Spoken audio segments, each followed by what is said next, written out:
tonight's Wales at 6. Organ donation drops to a 10-year low despite a landmark change to the law. So why aren't people choosing to give the gift of life? Also on the programme, Ruth is here with more on that amber weather warning. Hello there. Yes, winter officially begins today, but it's been far from festive out there with almost half a month's worth of rain in just 24 hours. And there's more to come over the next few hours. Plus, how Wales has matured as a cheesemaker.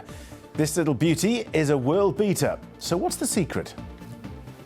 And a warm Welsh welcome to Gingin, the red panda who's now making Wales her home in the hope of saving the species.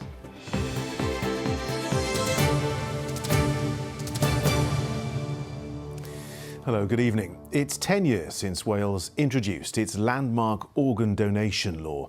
It made it the first country in the UK to have an opt-out system, meaning a person's organs can be donated when they die unless they have specifically said otherwise. Since its introduction, more than 600 organs have been donated under deemed consent.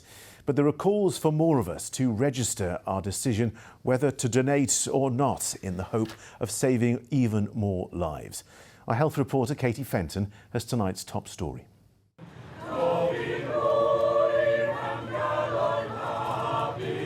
As harmonies filled the air, reflection filled minds. This memorial garden in Cardiff is a new space to remember those who gave life to others. It was dreamt up by Anna Louise Bates, who started an organ donation charity after losing her son Fraser and husband Stuart in 2015. So we really need to encourage people to talk about organ donation, and I hope with what we've included within the garden, it gives a bit of an educational twist as well.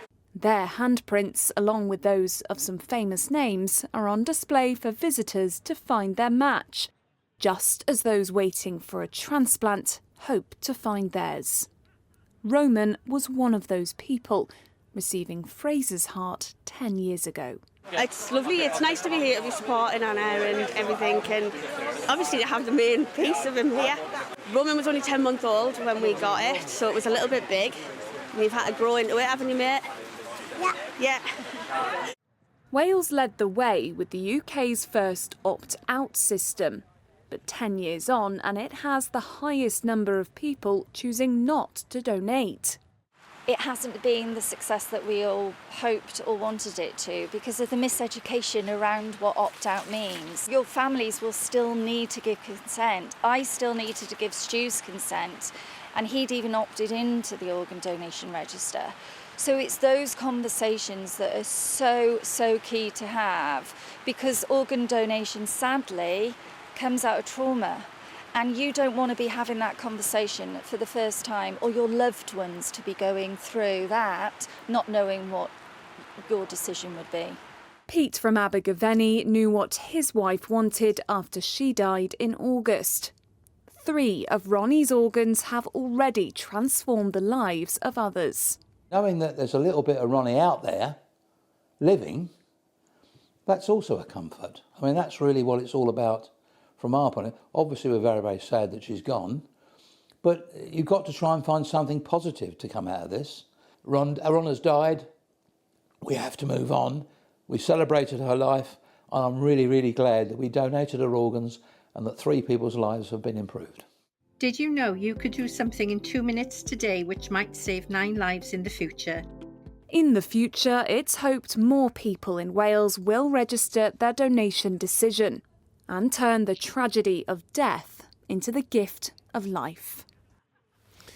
And Katie joins me now. Katie, we heard there that this law has been in place for 10 years now, but there's still confusion around exactly what it means, isn't there? Yeah, and that's despite the rest of the UK all introducing similar systems since Wales brought this in. What it means is if you haven't told the NHS what you want to happen to your organs after you die, it will assume that you are happy to be a donor. That being said, organ donation will not go ahead if your family objects to it. And as a result of that, only around 50 to 60% of those donations are currently happening. That changes to around 90% when a decision has been registered. So it does make a big difference. So what should people do if they want to donate organs? Well, like most things these days, John, you can do it online on the NHS organ donation website or the NHS app, and that's whether you want to donate or you don't want to. You can also do it by phone, or you may receive a physical form to complete, and you can change that decision at any time. This isn't about forcing people to become donors, it's about having that choice. And the really important thing, as we've been hearing, is to talk to your family about it, so that when that difficult time comes, there's absolutely no doubt about what you would have wanted. Very helpful. Katie, thank you very much. Elsewhere, an amber weather warning for heavy rain is in force across parts of South Wales until 9 o'clock tonight. Natural Resources Wales has also issued 50 flood alerts and is urging people to be prepared for disruption and flooding. Well, Ruth is here. Ruth, what is the current situation? Well, John, as we've just seen, it's pretty nasty out there at the moment, and it's been thoroughly miserable all day. Of course, the first day of meteorological winter, and we've had, in some areas, Ballybrocheniog, for example, over half a month's worth of rain in just one day, and that's quite incredible. It's also very disruptive. I think the problem is we're not quite out of the woods just yet, and as John mentioned, much of Wales still covered by a yellow weather warning to be aware of more heavy rain as we head into the overnight period. But the south of Wales in particular, again, the Ballybrocheniog covered by an amber weather warning, and that means to be prepared.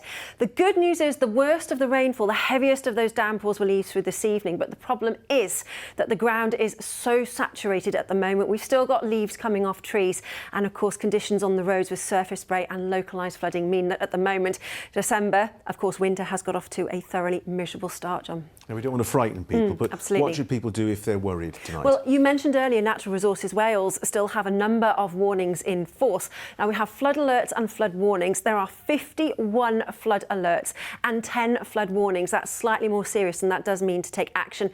If you are at all concerned about your area, and rightly so, because there is more rain to come, you can head to the Natural Resources Wales website, or you can call the floodline number there, 0345 988 1188. That is updated every 15 minutes, and it is really reliable. So, of course, if you are at all worried, just keep an eye on things. And, of course, John, I will be back with how things are shaping up for the next few days a little bit later in the programme. OK, talk to you then. Ruth, thanks very much.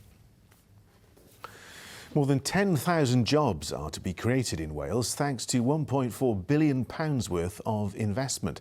That's according to the First Minister, who made the announcement ahead of Wales' largest ever business event being held today in Newport. Our national correspondent Rob Osborne is there for us tonight. Rob, tell us more. Well, I can tell you where I'm standing right now is a pretty empty ICC in Newport, John. You wouldn't believe it. A few hours ago, this place was utterly packed. Now they're packing up and setting off and going, well, across the world. And we've had some really big names here today on this red carpet behind me. We've had Rachel Reeves, the Chancellor, the First Minister, Eluned Morgan, and Prince William himself banging the drum for Wales. But are these summits enough to attract windward investment? I'll be finding out. This is when Wales welcomed the business world. At the ICC in Newport, big money deals were being made, meaning more investment and more jobs here. And to sell the message, the Prince of Wales was drafted in. And when you make a home in Wales, you join a family of 3 million people, and the sense of warmth and belonging is what makes Wales unlike anywhere else. 10,000 jobs will be created from the £1.4 billion of investment announced. It includes 600 million from Vodafone. That means that we'll bring connectivity to 99% of the population in Wales, and we'll do that at 5G standalone, so high speed, high capacity. If you use gaming, if you use connectivity, it'll be great for Wales and great for everybody in Wales. There are more than 300 business leaders here from 27 different countries, some of whom have never invested in Wales before. And that is what today is all about, bringing inward investment and jobs. But is having a big event like this enough? Extra money too from the people behind Doctor Who, but also an acknowledgement that it takes more than summits to attract investors. Is it important as well to invest in those other things? The education system, the transport system, those other things that attract jobs and when people are looking to base somewhere? All of the above. As we know, some people today had a little problem with their transport getting here either by train or by car. Now it's Monday morning and these things happen, but you need to be able to supply people with kind of like good quick passage in and out of Wales. I think as far as the other industries are concerned, the whole infrastructure that supports us is really important, and education is one of the things that we take really seriously at Bad Wolf. Getting the message out to school children, university students and their families that the jobs in the creative industry are good jobs is really important to us. There is a global race for inward investment, and the Welsh Government says this is not the end of the line. We heard reference there to some of the transport problems this morning. The M4 and this part of the M4 going westward certainly was a bit gridlocked at times, and there were some train delays. Just something I spoke to the First Minister about a little earlier on, but I began by asking her, was everything today gone according to her plan? This has been an incredible success. We have brought the world to Wales. We've got more than 300 companies here. Many of them have never been here before. We've had an investment of £16 billion since we announced that we're going to hold this conference, and that's going to transform the lives of many people in Wales, because those are jobs, and that means that people will be able to pay their bills. But we have seen so many companies in the past promise to come to Wales, stay in Wales for a while, and then pull out of Wales. Is that going to happen again? I haven't got any time for cynicism today. That was not on show today. What we were offering was hope. Then. What we were offering was hope and a demonstration that we have the skills, the talent, and the ability to attract investment to Wales. We've seen a 30% increase in the number of jobs in Wales as a result of investment from outside over the past year. That is bucking the trend of what's happening in England. So this is a cause for celebration. What I'm interested in is to make sure that people see we're opening a new chapter. We are absolutely focused on providing quality jobs in Wales, making sure that people have an ability to live in their local communities, to train up and to stay where they are and to contribute. Showcasing Wales to the world today, and yet if anybody arrived by car this morning, they would have been in gridlock around the M4 and even delays on the trains. That's not really a good message, is it, to sell? Well, again, no cynicism today. What's been wonderful today is to see is that people have actually heard that our investment in rail, for example, 800 million, has transformed rail infrastructure in Wales. There are more people using our trains today, taking people off our roads, and that's actually a deliberate policy of this Welsh Government. And don't forget, those trains, many of them are made here in Wales, providing local jobs. No cynicism there, saying the First Minister Lynette Morgan there, but those are genuine questions that people have been asking. But she is hoping that this message really will translate. And you know what? In about 5 months' time, John, we'll all be going to the polls. And for the Labour Party and the Labour government, it's a message they really would like to sell on the doorstep. OK, Rob Osborne in Newport, thanks very much indeed. Now, members of a sports club in the Vale of Glamorgan say they're in shock after a fire completely destroyed their clubhouse. Fire crews were called to the huge blaze at Penarth Athletics Club in the early hours of this morning. The chairman of the rugby club that uses the building said many memories had been lost, but thankfully no one was hurt. Issa Farfall reports. It was 5 in the morning when the call came in. Penarth Athletics Club on fire.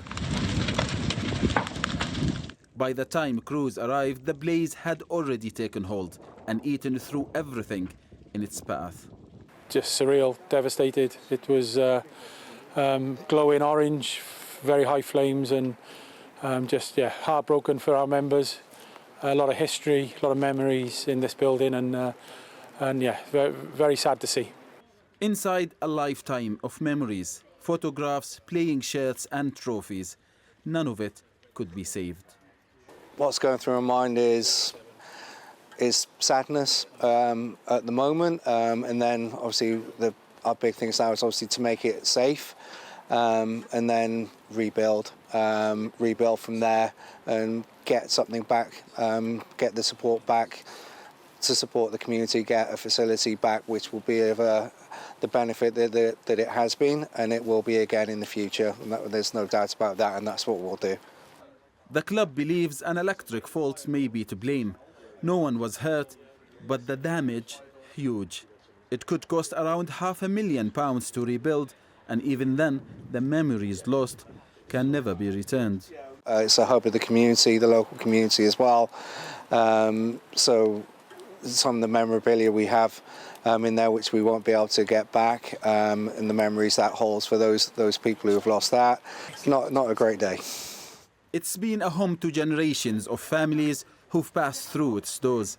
Today, they were left looking at what's gone and what it will take to rebuild. Isa Farfour, ITV News in Penarth. Very sad. Still to come, Ruth will be here with that all-important weather forecast. Plus, we meet up with the Welsh cheesemakers who've been savouring success at the World Cheese Awards in Switzerland. And a welcome to Jinjin, the red panda who has a new home at the Welsh Mountain Zoo with the hope of boosting numbers for the species.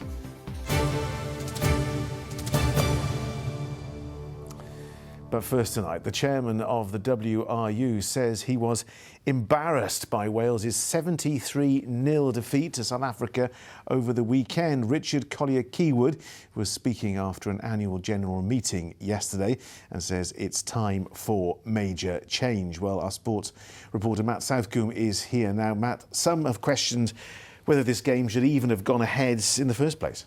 Yeah, John, what I would say to start with is that the game was scheduled in 2020 and it was postponed twice due to the coronavirus pandemic. So Wales were in a very different place as a side back then. Some said the game should have been cancelled. If that had happened, the WRU would have had to have paid the South African Rugby Union £1 million, and they would have lost out on the £2 million that the game generated on the weekend. But still, losing 73-0 on home soil is not a good look, is it? So the question for the WRU is, was it worth it? Was it worth the potential damage this has done to the reputation of Welsh rugby? Now, after the game on Saturday, as you might expect, head coach Steve Tandy defended the fixture. We need games rugby. As a nation that wants to get better, we need games. So for me, it was another opportunity to work with a different group. Yes, we had to bring people in, and it isn't perfect circumstances. We should be down and around the scoreboard, but I'm not going to sit here and throw stones at different things, because ultimately it's my job to coach the team. Some might say, Matt, that this result is proof that things need to change radically.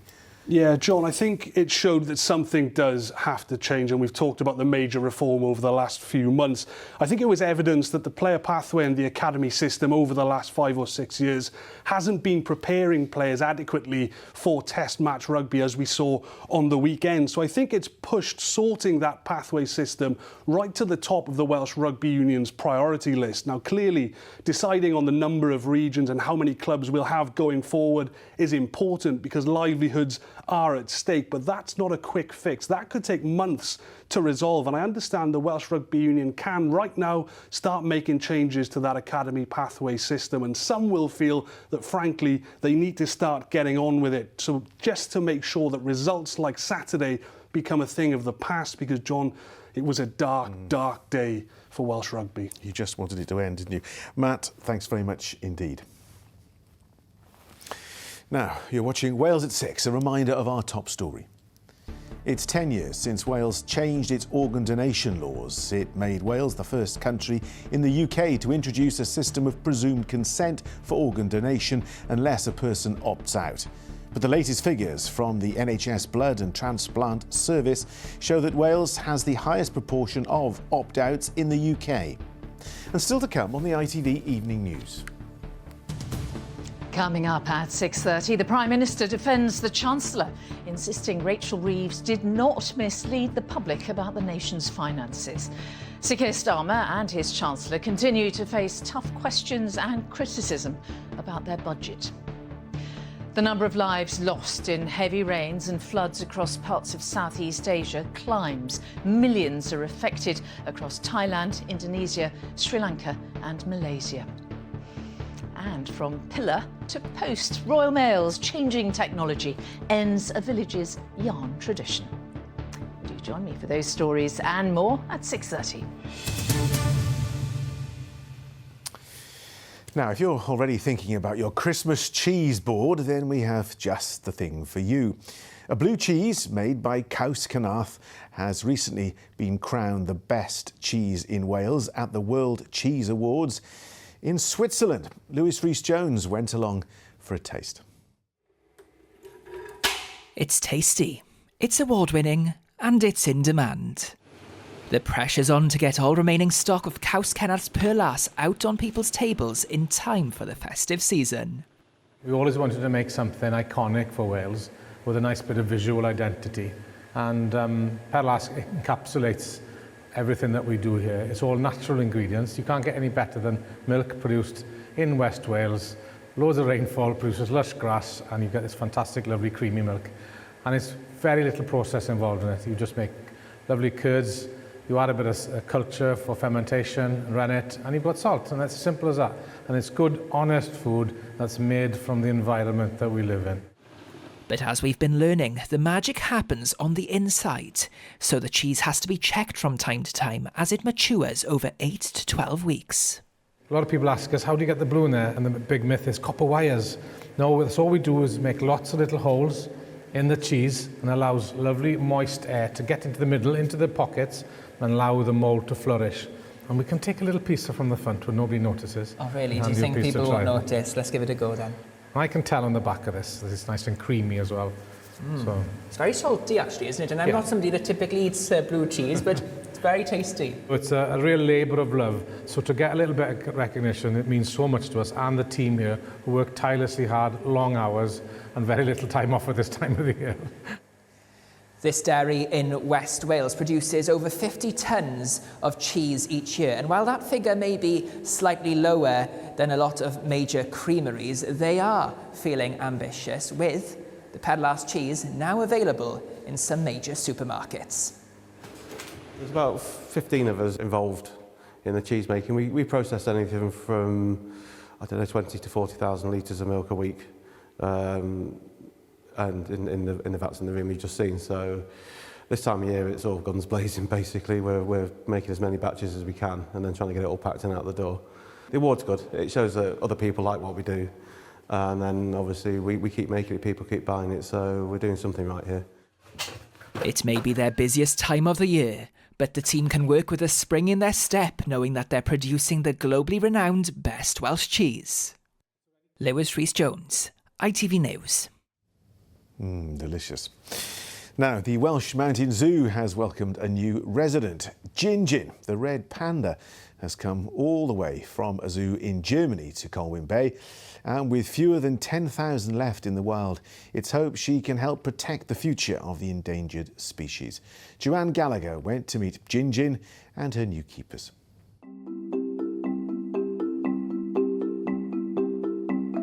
Getting used to the wet Welsh weather, 18-month-old red panda Gin has left Germany for Colwyn Bay's Mountain Zoo, with the hope she'll get friendly with Hop to bring the pitter-patter of tiny panda paws to the enclosure. Keeper Tom's excited to look after the pair. It's his job to keep them fed and watered, with bamboo grown right here on site. What's Gin like as a character? Have you had a chance to get to know her yet? Is she different to Hop? Yeah, I mean, obviously, with Hop getting a bit older, he'll still come down and see what you're doing, but Gin's still got that baby, sort of like playful side of her. The red panda is a small tree-dwelling animal about the size of a house cat. Now, they're most active at night, but we got lucky today, and the rain didn't stop them from stretching their legs. She's come from Germany, it's a different language, it's a different enclosure. I don't know the enclosure that she came from in Germany, but, you know, we're on the side of the hill, so potentially were more exposed weather-wise to what she's used to. So it's just seeing how she goes, her behaviour between herself and him, and just monitor it. Jin has joined the Colwyn Bay Zoo as part of the European breeding programme, as red pandas sadly are endangered, which is why staff here are happy to welcome her. As a zoo, we take part in many conservation efforts and also educate the public about the wildlife and the work that we do. Having Jin as an addition really highlights the hard work that goes on behind the scenes and is action towards our whole mission. So how much of a draw are the 2 red pandas for visitors? People are really excited to know that Hop has got a new partner, and that obviously, hopefully, that we'll have a few more red pandas in the future. Staff hope we'll be back filming again in a few months' time to witness a fuller enclosure and some cute new arrivals. Joanne Gallagher, ITV News, Colwyn Bay. Well, I know nothing about red pandas, but Ruth has the look of a woman who does. A lot of useless information up here, John, but their sort of original habitat is in the Himalayas, Right. which of course is not necessarily the best of weather. And if anybody watching was thinking, oh, those poor little things in all that rain, they become more active and more playful during the rain. And don't forget, they've got hugely thick coats on, which means their skin underneath remains dry. Should do well here then. Which is just as well, yeah, because, John, as we've been saying throughout Wales at 6, we've had an awful lot of rainfall out there over the last 24 hours or so. We're still covered by warnings until 9 o'clock this evening, but in case somehow you've managed to miss out on all the action out there today, here's how things panned out. The blue and the green bits are echoes picked up on the radar of the really heaviest downpours, and you can see, well, almost the whole of Wales has some really nasty rainfall out there. But as I mentioned earlier, the Bannau Brycheiniog in particular down across the south has had almost half a month's worth of rain in just one day. We're only on the 1st of December and we've had almost the amount that we should have done halfway through the month. So it has been pretty significant. And we're not quite out of the woods just yet as far as the rest of the week is concerned. It's just going to keep on raining, and probably the best way of putting this is to show you the Atlantic sequence. It's just one frontal system, one area of low pressure after another. It is eventful over the next few days.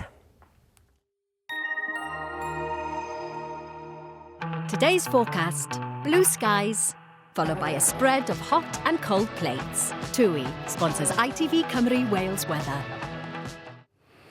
Well, we'll start on as positive a note as possible. The heavy rain continuing across parts of Wales, as we've been saying, but over the next few hours, the worst of it will clear, and we'll see scattering showers starting to show their hand by the early hours of tomorrow morning. So it will be a calmer night, but the showers are never too far away. And as the winds drop back, there is the possibility that, particularly in more sheltered spots, it could be cold enough for a little bit of frost, but nothing too troublesome. We start tomorrow with values of around 7 or 8 in Celsius. And actually for parts of Wales, it'll be a pretty decent start to the day. There'll be some blue sky and sunshine, catch it if you can, because yet again the showers will start to work their way in. And I think particularly out towards the southwest in particular, these could be heavy, possibly some hail thrown in, maybe some rumbles of thunder too. Now the winds will be brisk, but perhaps not quite as strong as they have been out there today. So temperatures still slightly above the average for the time of year, but starting to feel just that little bit cooler, that downward trend then starting as we head through the course of the week. So particularly through tomorrow night and into the early hours of Wednesday, there is the possibility that under the clear skies, those temperatures yet again could bring some frost and possibly some fog too, thanks to the gentle breeze. But you can see it's going to be a slightly mixed start to the middle of the week. Sunshine and showers are very much the order of things. Less of a breeze, not feeling too bad if you do catch that sunshine, and there will be plenty of it. But again, you can see those showers just starting to pep up. 9s and 10s will be the general high round about the middle of the week. It's slipping towards average and slightly below average for the time of year. Cold enough for frosts overnight too. TUI sponsors ITV Cymru Wales weather.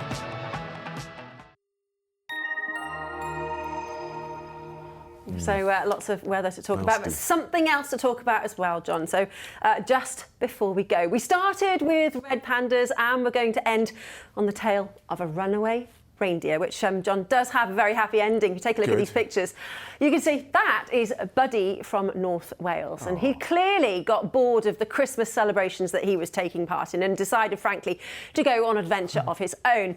And the best bit is that his disappearance sparked a massive search and rescue operation. The Marines were involved. But I have to say, he was found several hours later with thermal imaging cameras, having the time of his life on a local beach. John, where else would you find a runaway reindeer? I'm sure they spotted his red nose. He's That's back home. Kate Lewis has the late update from all of us. Thanks for watching.